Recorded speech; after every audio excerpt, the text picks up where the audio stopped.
Hola, buenas tardes.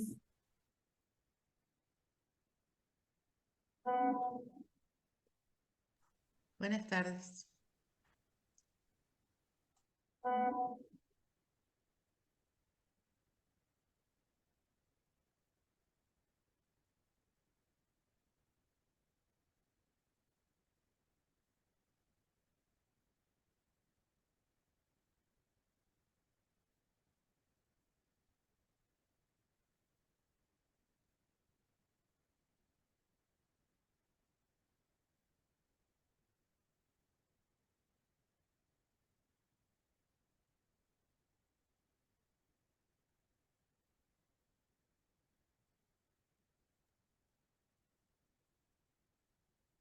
Bueno, buenas tardes, buenas noches, buenos días, según desde el lugar donde nos estén escuchando. Somos parte de ReWeb.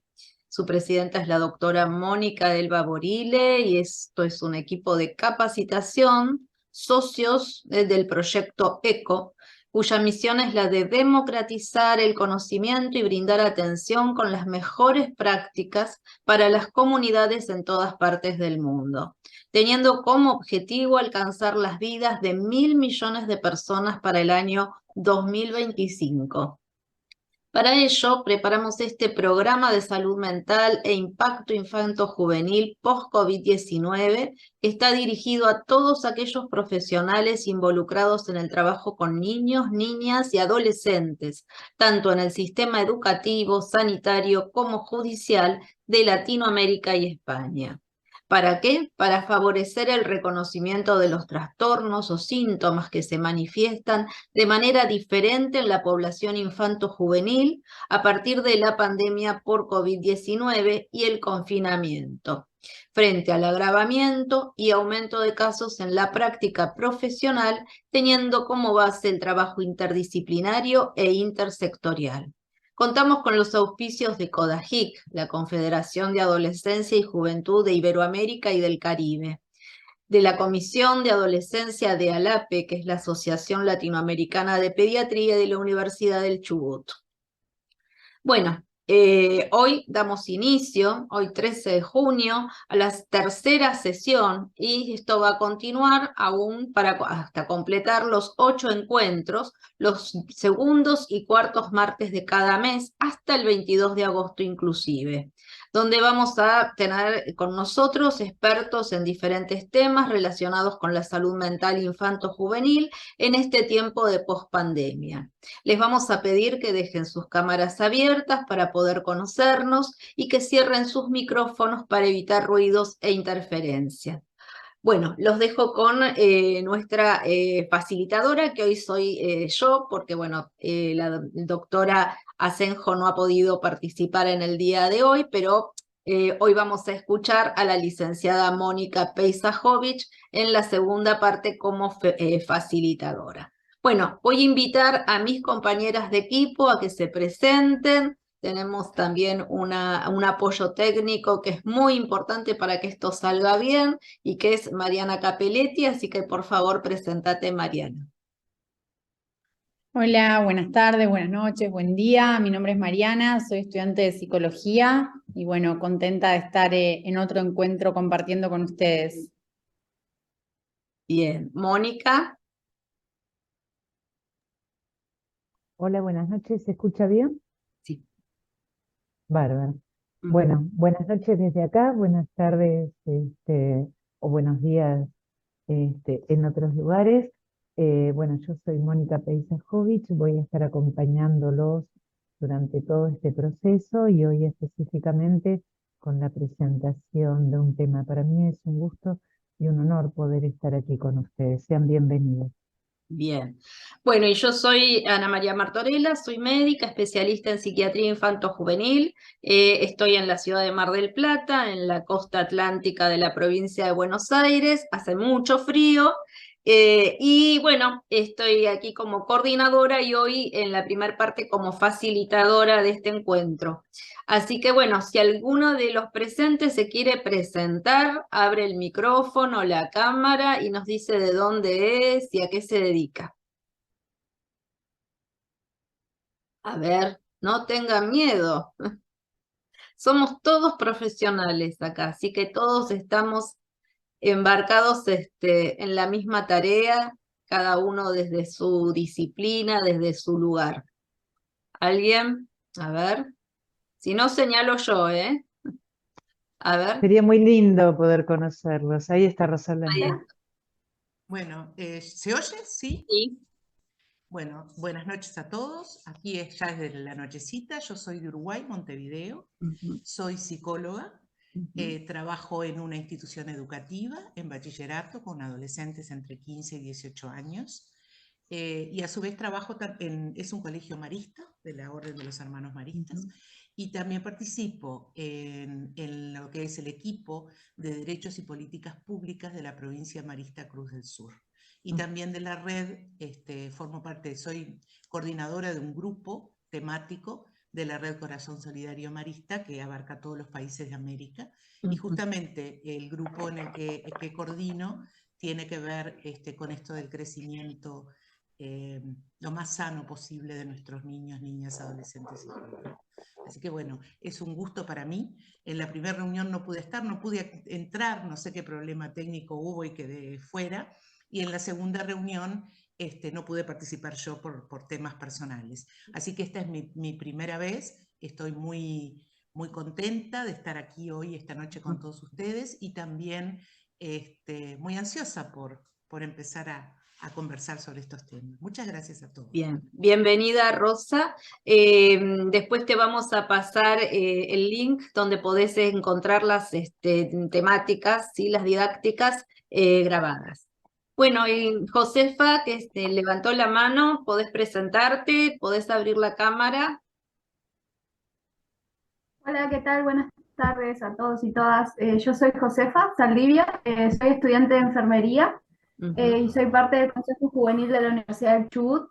Soy estudiante, no soy profesional todavía y soy de Esquel, soy de la Patagonia, Argentina. Un beso a todas. Bienvenida, Josefa. Bien, uno más y arrancamos con el tema de hoy. ¿Quién se anima a ver? ¿Gabriela? No. Sí, aló, ¿me escuchan? Sí, te escuchamos.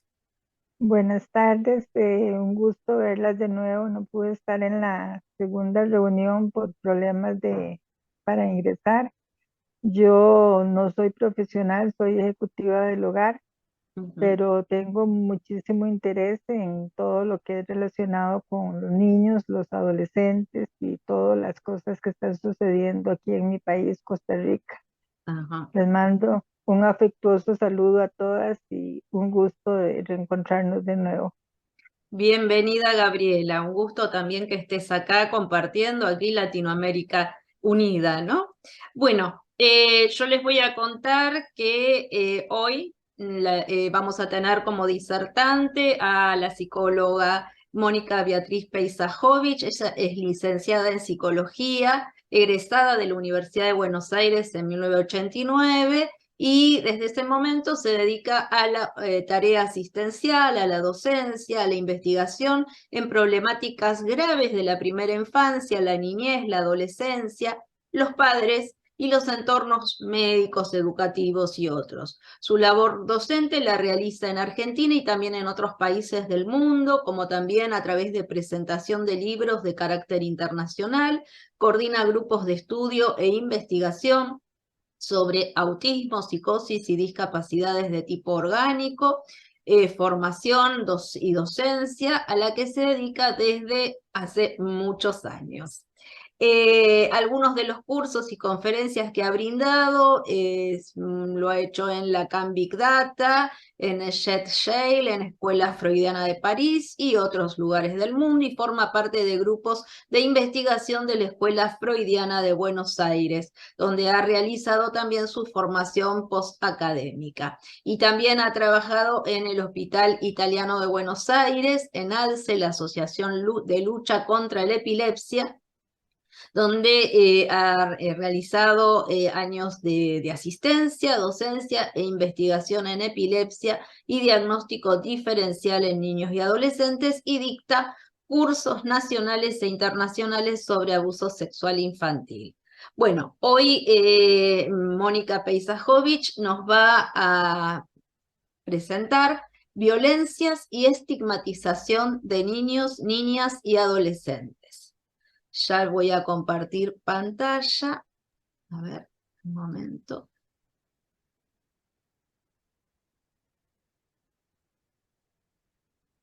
Disculpen, pero bueno, a ver.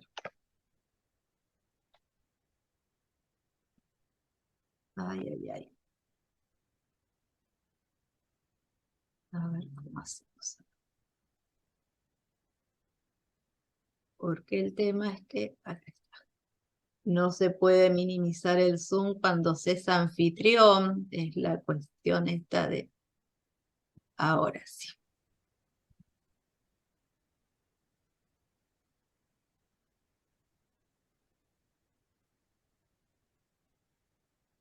A ver. Si se puede ahora. Ahí estamos.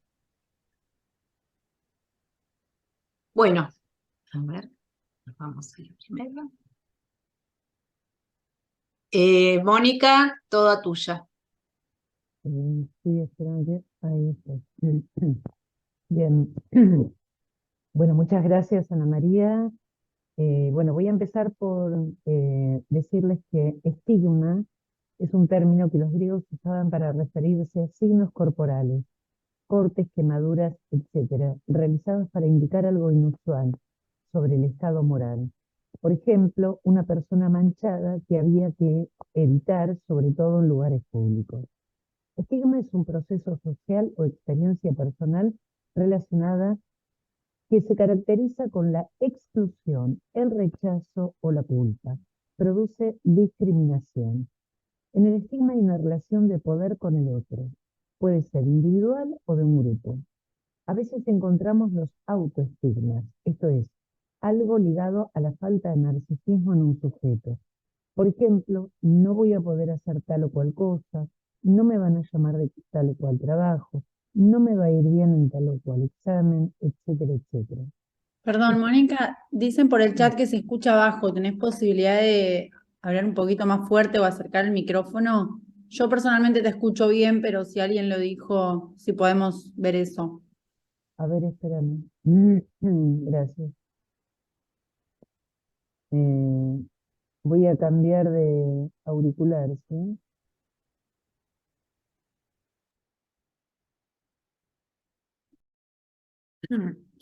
Sí, mientras tanto quiero recordarles que ustedes pueden y deben presentar algún caso. Hola. Que presente, ahora se escucha bien, Mónica. Así que bueno, y que además quiero que les quede claro que todos los que presenten casos para resolver entre todos también llevará un certificado adicional por esa presentación. Bueno, ahora sí. ¿Me escuchan bien ahora? Hola. Sí, ¿Alguien sí, que me dé la Sí, se perfecto. escucha bien ahora, sí, sí. Bárbaro. Bueno, Sí. gracias. Bueno, decía que a veces había autoestigmas y es que el estigma es una marca, así lo nombra Freud. Él habla de estigmas psíquicos en diversos textos.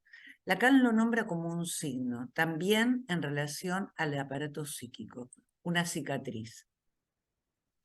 Según la Organización Mundial de la Salud, en el año 2021, los jóvenes están en riesgo. ¿Los niños se encuentran fuera de peligro? Diría que no. La adolescencia es una etapa o momento único. La niñez también. ¿Cuál no lo es? La adolescencia tiene una edad aproximada de comienzo. Al final de ella, no lo sabemos, será según cada quien, según cómo pueda salir de lo intrafamiliar. La adolescencia tiene una particular forma de relacionarse en el cuerpo como característica.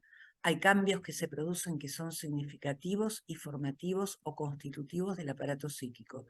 De hecho, en esta etapa, o momento prefiero llamar, se produce nada más y nada menos que la resignificación de lo vivido en la primera infancia, pero con un agregado no menor, y es que hay un organismo que puede dar cuenta de ello. Lo hormonal, los caracteres secundarios que comienzan a aparecer, no será algo minúsculo, sino algo que el aparato psíquico tardará en inscribir y en reconocer como tal. El organismo se anticipa de esta manera, o como decimos en psicoanálisis, lo real del cuerpo irrumpe. Si a esto le sumamos la exposición a la pobreza, los malos tratos o la violencia, el resultado llevará a una vulnerabilidad mayor en niños y adolescentes. Según la Organización Mundial de la Salud, la depresión, la ansiedad, que sabemos es la antesala de la angustia, y los problemas de comportamiento se encuentran entre las principales causas de enfermedad y discapacidad entre los adolescentes. Y agregan que el suicidio es actualmente la cuarta causa de muerte en jóvenes entre 15 y 29 años. Los que no terminan en suicidio y llegan a ser adultos que no han recibido tratamiento oportunamente pueden tener problemas serios al finalizar la adolescencia que perjudican la salud física y mental, restringiendo muchas veces sus posibilidades a futuro. Previo a la pandemia, la Organización Mundial de la Salud consideraba la depresión como la primera causa de enfermedad y discapacidad en la adolescencia. Ya en el año 2017 decían que 1 de cada 5 adolescentes había padecido un cuadro severo de depresión y que el aumento en un 59% entre el 2007 y el 2017. Por esta razón, la Academia Americana de Pediatría de Estados Unidos recomienda que todos los niños de 12 años o más sean examinados para detectar posibles síntomas de depresión o riesgo de suicidio en los exámenes anuales de rutina.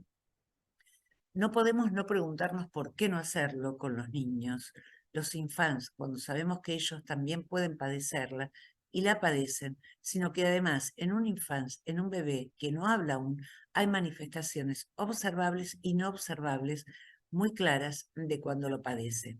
El síntoma no tiene la misma definición ni abordaje en medicina que en psicoanálisis. Con el psicoanálisis diremos que el síntoma se podría evitar si alguien es tratado a temprana edad. Según una investigación realizada por científicos israelíes entre 200.000 adolescentes de 12 a 17 años, arrojó como resultado un aumento del 68% en la depresión, 67% en problemas alimentarios, 42% en ansiedad, momento del COVID, lo cual es mucho más alto que en etapas prepandemia, o como suelo decir, siglo XX, siglo de la angustia, siglo XXI, siglo de la depresión. La persona que padece depresión, ¿no se angustia acaso? Que la tristeza sea lo que predomina, así como el desgano, la apatía, el aburrimiento, el no querer hacer nada, no querer higienizarse, no querer comer y otros tantos no querer. ¿Esto implica que la persona, niño o adolescente, acaso no se angustia? La tristeza intenta hacerle un puente a la angustia. ¿Lo logra? La depresión podríamos decir que es una de las caras de la violencia. ¿Hay mayor violencia en un familiar que padece depresión?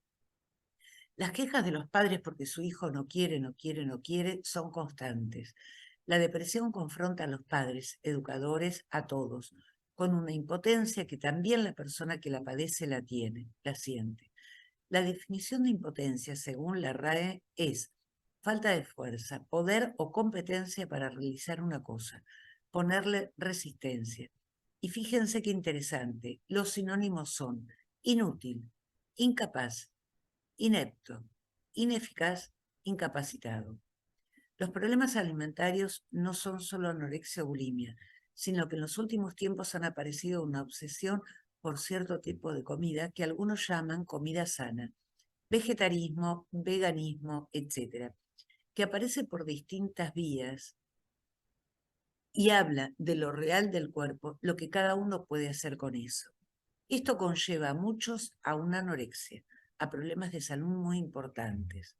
La depresión tiene como peculiar particularidad, diría que hay una ausencia de deseo. Esto podríamos verlo más del lado del goce, como diría Lacan. ¿Hay algo de la culpa que produjo un ceder frente a ese deseo? ¿De qué se podría sentir culpable un niño o un adolescente? La respuesta podría tener múltiples facetas. No será una respuesta única, sino que la depresión es en sí misma una respuesta a la culpa que el sujeto tiene. No olvidemos que el caso de los abusos sexuales infantiles donde quien comete el delito suele decirle niño, niña, no le digas nada a mamá, porque si le decís podría enojarse conmigo, podría no quererme más, y etcétera, etcétera, posibilidades de amenazas, porque en sí podemos leerlo de esta manera. El niño o niña de esta manera cae en depresión para evitar un dolor en el progenitor, hermano o quien fuere que cometió el delito, y evita también un mal mayor en su mamá al no decírselo. De esta manera, el niño o niña se introduce en una caparazón, un ensimismamiento, ya que si no se le dice a quien más se quiere, se confía, no se le dice a nadie. El análisis lo realiza un sujeto para tener una vida mejor. Definición que no por simple es menos importante y que Lacan dio oportunamente de una manera tan lúcida. El análisis trabaja contra el goce y a favor del deseo. Un sujeto en análisis encuentra cuál es la causa de su deseo y hacia allí se orienta. El sacrificio. El sacrificio es un acto singular que tiene un carácter colectivo, tiene resonancia en el espacio social, está relacionado con la separación, con los límites. Bien cabe recordar los casos de suicidios, entre otros, depresión, melancolía. Deuda, sacrificio y pago van juntos en una lógica donde hay lo sustituible, en una línea, un síntoma, es un sacrificio que en este caso toma el cuerpo, es él quien paga la deuda. En el sacrificio, la escena sacrificial, hay alguien en el lugar de un acto donde el sujeto desaparece como tal. He ahí una de las raíces de su violencia y por lo tanto hay una relación del lazo original con la madre, con ese otro primordial, no sin tener en cuenta que somos producto de varias generaciones. Cuando decimos depresión, hubo probablemente en la infancia de esa mujer hoy en su linaje algo en lo que fue sacrificada. Son conocidas las palabras de algunas madres. Sacrifiqué todo por ti, en términos de haber dejado de lado su costado femenino, que podemos pensar en tanto creación, ligado al arte o en otros ámbitos, siendo el primero el más claro de ejemplificar. Crear es poner en juego ese sacrificio, es atravesarlo de alguna manera, es atravesar la angustia que produce. Por ejemplo, en aquellas mujeres que se dedican a la escritura, a la pintura, donde en sus obras muchas veces se puede leer dicha angustia. ¿Cómo pasar de lo impredicativo del sacrificio a lo predicativo cuando el sujeto se ha desvanecido, cuando no está? Primero, como en cada comienzo de un análisis, como en cada sesión, espera un sujeto. Supongo un sujeto al cual escucharé no solo su sufrimiento, su padecer, sus inhibiciones, síntomas y angustias, sino aquello de lo impredicativo que hay en él, así como sus fijaciones. El sacrificio implícito o explícito de una madre alimenta la culpa en un niño o adolescente, siendo este el que a veces tiene más posibilidades cuando puede pensar y confrontar el reflejo opaco de dicho sacrificio. Yo no te pedí que hicieras eso, yo no te pedí que hagas eso por mí, yo no te pedí nada, hasta el bien conocido, yo no te pedí venir al mundo. Son frases, entre otras, tantas veces escuchadas que pronuncian nuestros analizantes. En los niños es diferente, porque por ser pequeños aún y depender en muchos aspectos de los padres o madre en particular, están más cerca de ellos como un universo de discurso incuestionable. Mi mamá dijo que, mi papá dijo que, suelen ser frases dichas por ellos. No se trata de que los niños no hablen directa o indirectamente. A través del juego o los dibujos, habría que ver si el juego o el dibujo son formas indirectas o directas también de expresar su padecer. De lo que no les gusta, les hace mal, les duele en sentido real y metafórico, de lo que dicen y hacen los padres, sino que aún las palabras dichas por ellos tienen un peso específico muy importante. Y cuando hablamos de los padres, lo infantil, ¿queda fuera o se encuentra también en ellos? Con hijos adolescentes no pasa algo diferente. Un analizante decía quejándose mucho: mi mamá se cree que es un adolescente, se pone a mi altura o menos, usa jeans, minifaldas, etc., refiriéndose a la ropa que usaba. El sacrificio no es una renuncia, construye una desobediencia sagrada. Entre las definiciones de la RAE dice: ofrenda de una deidad en señal de homenaje o expiación, matanza de personas especialmente en la guerra o por una determinada causa, acto de abnegación. Según el Word Reference Diccionario, la definición es abnegación, renuncia o privación que se hace en favor de algo o alguien. El sacrificio se ubica fuera de un linaje, traza un espacio fuera del sujeto que lo despersonaliza, hace de alguien un chivo expiatorio fácilmente reconocible. Sacrificial no es atribuible a un sujeto, sino a un objeto. Repito, a un objeto. Opera en el futuro anterior, tiempo cerrado del que el sujeto intenta salir, tiempo partido, antes y después del sacrificio. Es un tiempo espectral donde los muertos no están separados de los vivos. Hay algo de lo irreparable en el trauma. Por efecto de la represión, la pulsión de muerte conduce al yo, al moi, a repetir sin cesar. La lógica sacrificial necesita rituales, conmemoraciones para perpetuarse y así asegurar que eso no recomience. El sacrificio, como el trauma, hace lo irreparable. Actúa reordenando el trauma alrededor de un relato que sirve de fábrica para un ritual. Produce una activación de la memoria al recordar la violencia original que la hizo necesaria. El trauma causa lo irreparable de manera invisible, insondable. Está del lado de lo real, de lo incognoscible. Un niño abusado no sabrá encontrar el lugar exacto del trauma, allí donde el yo se ha desvanecido bajo el efecto de lo intolerable. El sujeto se desvanece en la escena traumática. Los lazos de amor se mezclan. La angustia que tiene el niño por herir a aquel que no martiriza, de decepcionarlo, de romper por su confesión el pacto que los une. El niño, niña o adolescente abusado hace un pacto de silencio con el abusador o torturador. Se crea una zona inabordable, congelada y sin efectos alrededor del trauma. En el abuso no ha habido nadie para experimentar ese dolor. La repetición del trauma es la repetición de una escena sin sujeto. ¿Cuántas jóvenes anoréxicas, bulímicas, drogadas, destruidas hay sin otra obsesión que la de adelgazar? El sacrificio es el mecanismo puesto en juego, un vacío repentino. En la anorexia la transmisión está rota. Hay una melancolía, un deseo de nada desconocido para el sujeto al que consume poco a poco dejándolo del lado de los muertos de su linaje. Tiene tantas veces la eficacia, cuyo precio es llevarse vidas humanas. En este sentido, todo suicidio es un sacrificio fallido que se lleva puesto varias generaciones. El deseo, en cambio, separa el sacrificio de la melancolía. Todo sacrificio responde en espejo a una profanación en el cuerpo.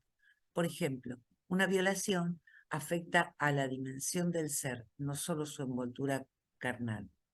El sacrificio asila al sujeto. Hay un intento de redimir al otro primordial, materno, omnisciente, donde ese otro sería el testigo ideal. Lo que se sacrifica está ligado a la culpa, viene a pagar una deuda infinita. El piercing se expone a la mirada magnificado, excluye al otro en cada uno de los agujeros que se hace. La ira bordea este acto. Ahí no entrarás más.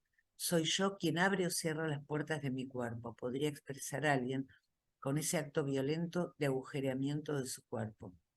Hay madres de distinto tipo y sintomatología, si se puede decir así. Las madres depresivas tienen la particularidad de no poder hacer algo por sus hijos. Jugar. No sabía que tenía que hacer eso.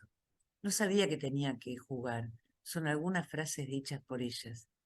Estos hijos de mamá con depresión son aspirados por esa renuncia de sí misma que tienen ellas. Ellos buscan compensar, distraer, deshacer, desertando o saliendo o no entrando de su vida de niño, vida infantil para convertirse en un padre-madre de esa triste mamá. El niño se convierte en el único sustituto de la vida materna que le queda a la madre, cuando no, único sostén y motivo para vivir, para sostener la vida en algunas. Y para todo esto hay una serie de Netflix que puedo recomendarles en esto de sostener la vida a través de la madre, que se llama La chica de nieve. Este sacrificio de sí que hace una mamá por su hijo es a menudo un retorno incestuoso, donde no solo no hay separación, sino que, como decía, el hijo va a parar al lugar de madre-padre de su mamá. El hijo no es enteramente de la madre, la separación es un regalo, un don. No hay relación sexual significa que no hay proporción sexual, como única vía para que un hijo tenga lugar de una manera más liberada. Si esto no sucede, la violencia y el odio ocupan un lugar fundamental. El infanticidio, además de ser un delito, una falta de amor, una crueldad sin nombre, es una forma de hacer un acto de separación, dando la muerte a lo que se dio origen, a lo que se dio la vida, a un hijo, hija. Es necesario ingresar otra temporalidad en esas mamás para que puedan salir del abandono, la indiferencia, la crueldad, la manipulación y puedan amar, compartir, estar y existir en el mundo. Gracias.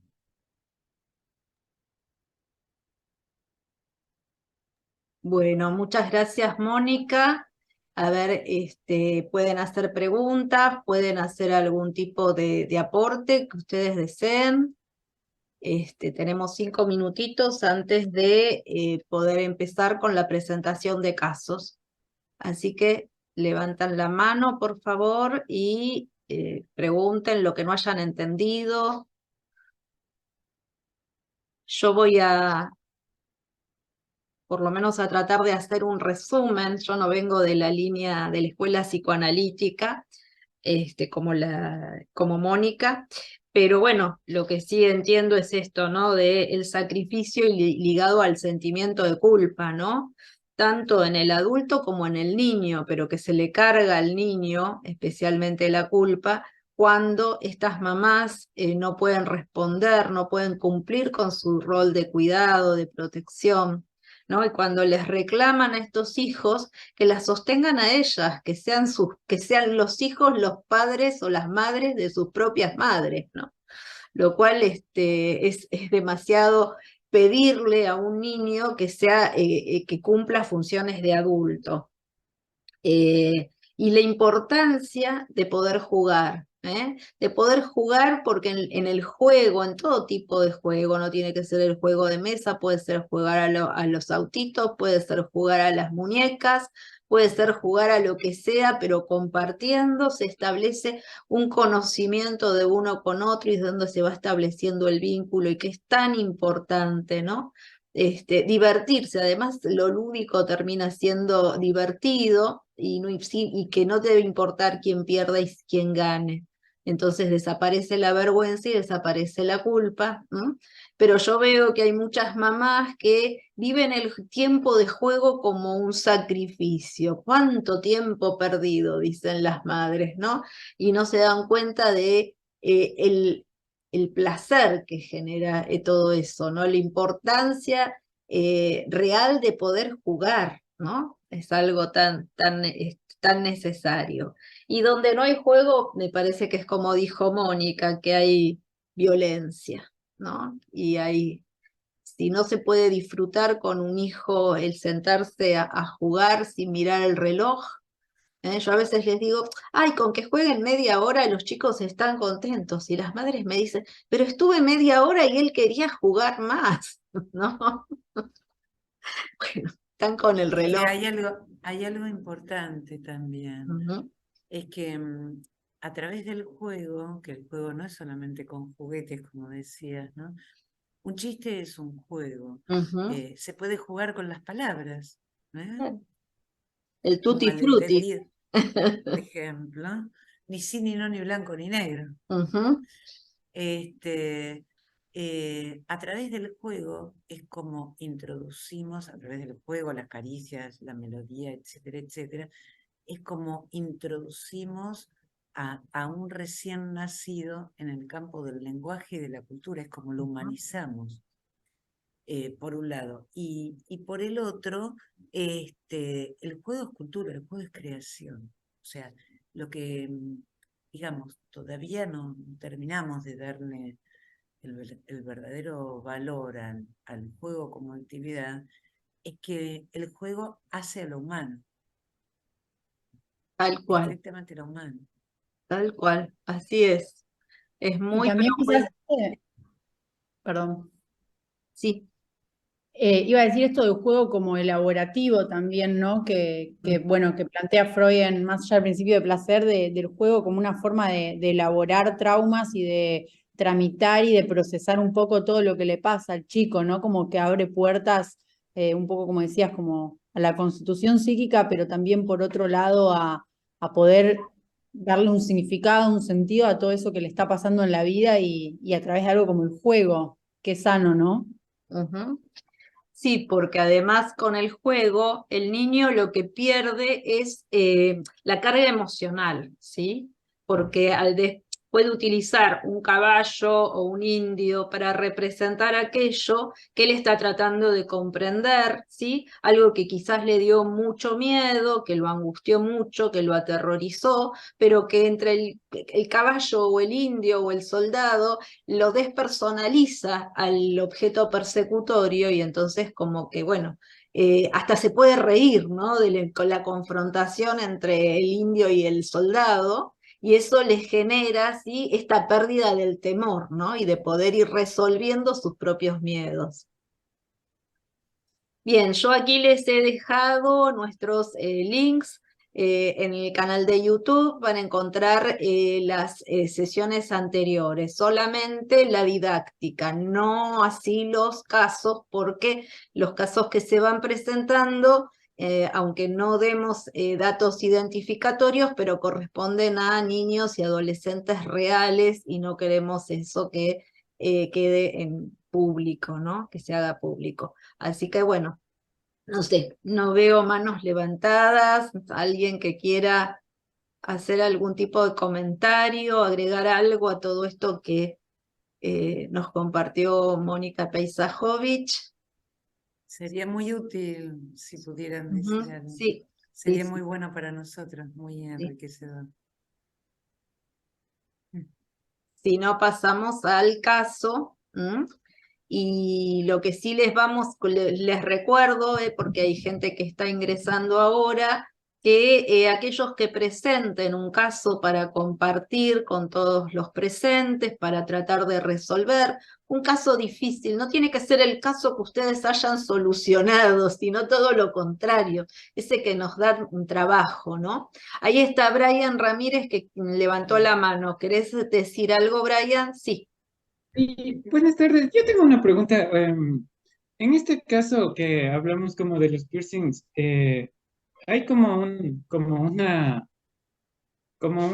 una visión mala a los chicos o chicas que tienen estas perforaciones.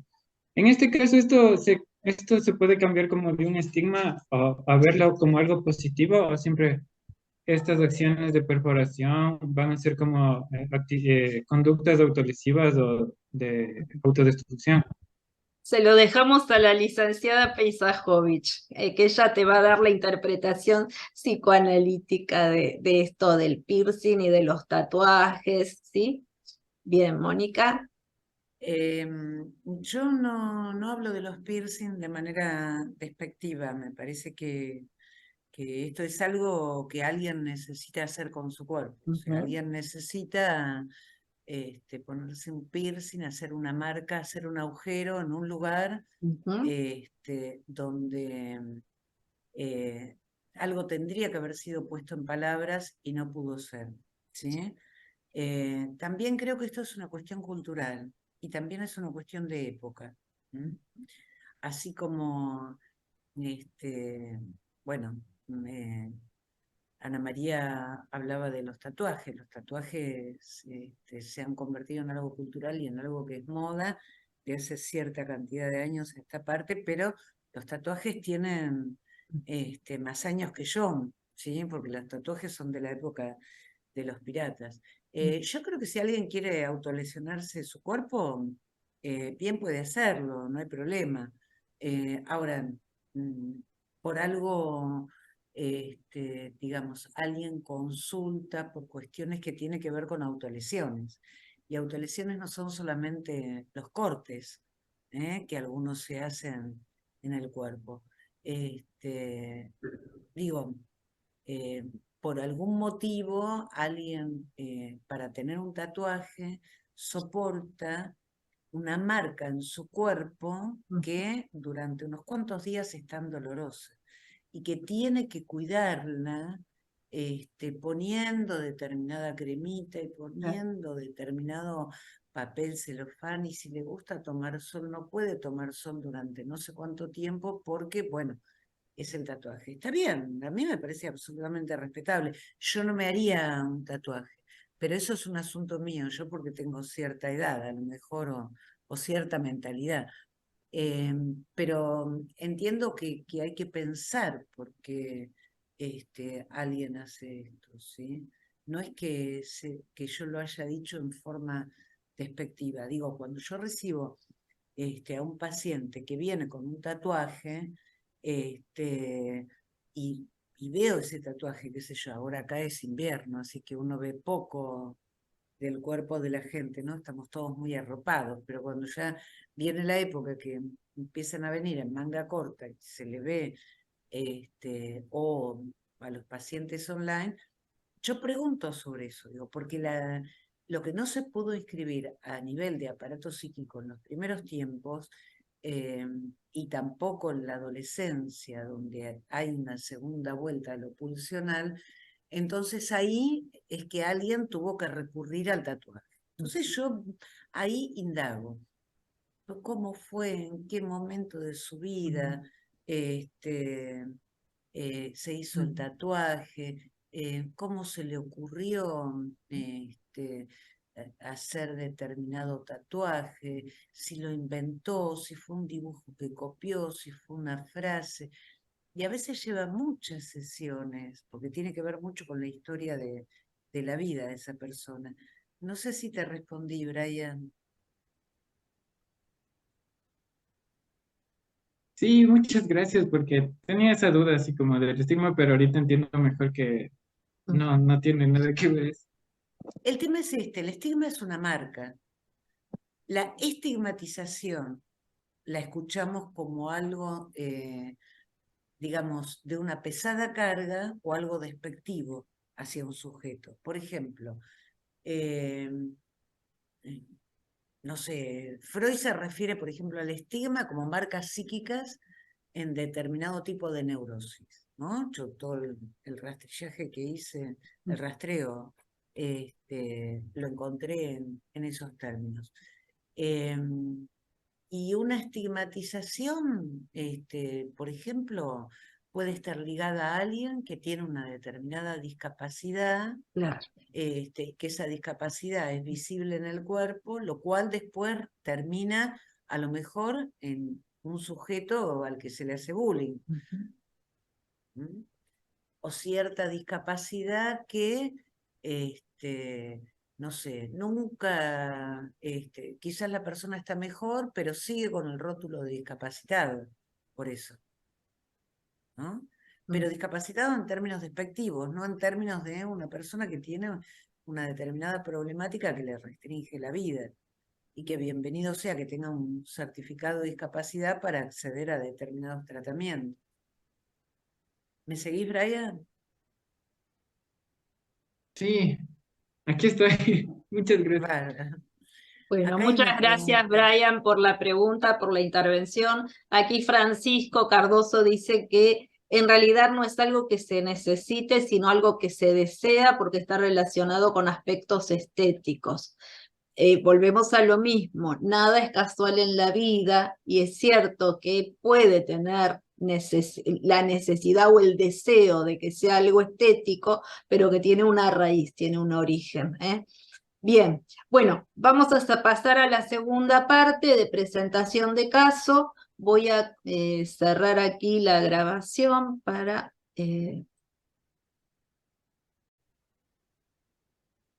por las dudas, para que no quede todo junto.